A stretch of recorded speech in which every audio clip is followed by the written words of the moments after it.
It's May 23rd, 2014. We're looking at the drainage blanket construction here at the earthen cofferdam, the lakeside earthen cofferdam on culvert 16 or structure S-270. And just want to give you a quick real view of how that's processed. The off-road that's over there is loaded with granite riprap, and he's gonna go ahead and drive that over to a rock box, which is right there up ahead. And I'm gonna swim back to where the pile is. The riprap pile is way back there beyond the 89 stone, and so it's transferred with that off-road to here. And so it's about to get really loud in a few seconds. You'll be able to see how he backs into the rock box very carefully, and the backhoe is on standby to try to deflect any larger size that may tend to roll beyond the box. So I'm going to make sure that everyone is paying attention to this. And off to the side is the dozer, who was designed this morning to widen the road on the north slope. And so it's got that brand new dark brown fill that's going to be used. So just pay attention here to this.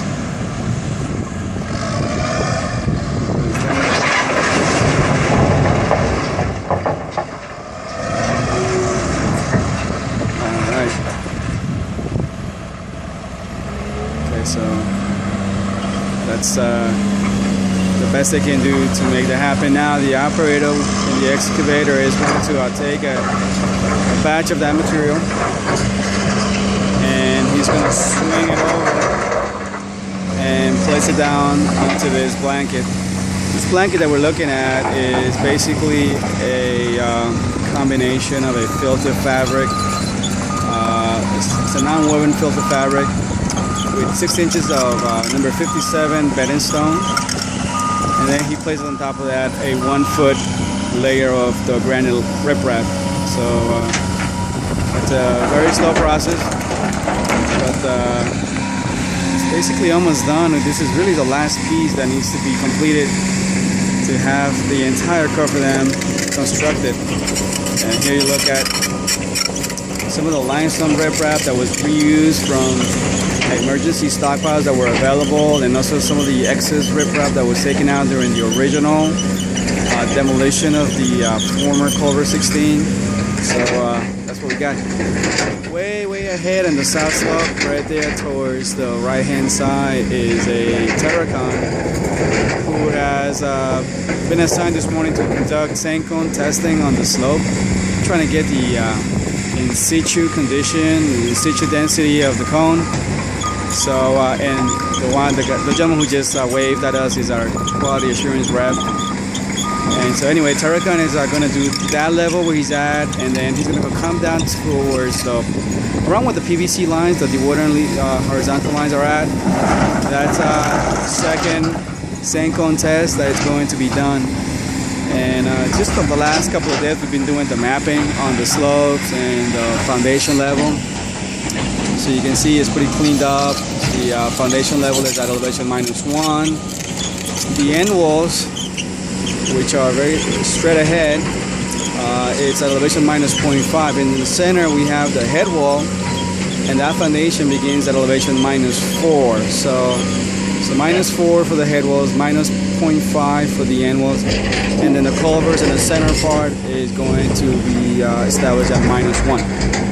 Right up ahead in the center we have a cutoff wall. That's the phase 1 cutoff wall that was installed roughly about 40 days ago, and it's been sitting there. There are some pipes you notice there that are ready to be used for backfilling and abandoning the 2 verification borings that were constructed.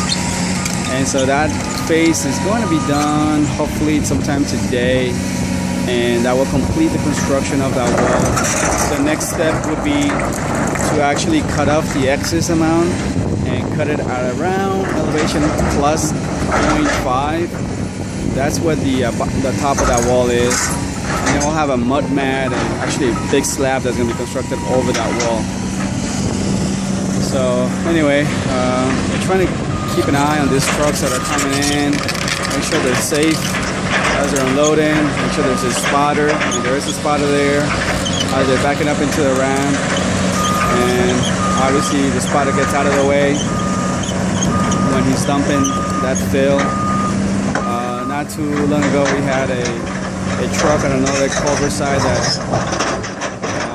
had an accident where the truck tipped to the side because of an unbalanced load and some weak wells. So we're trying to be proactive over here with the trucks that come in to make sure that they're in good shape, they're being inspected, and then obviously that the actual operation in the field is done properly. So that's it for today.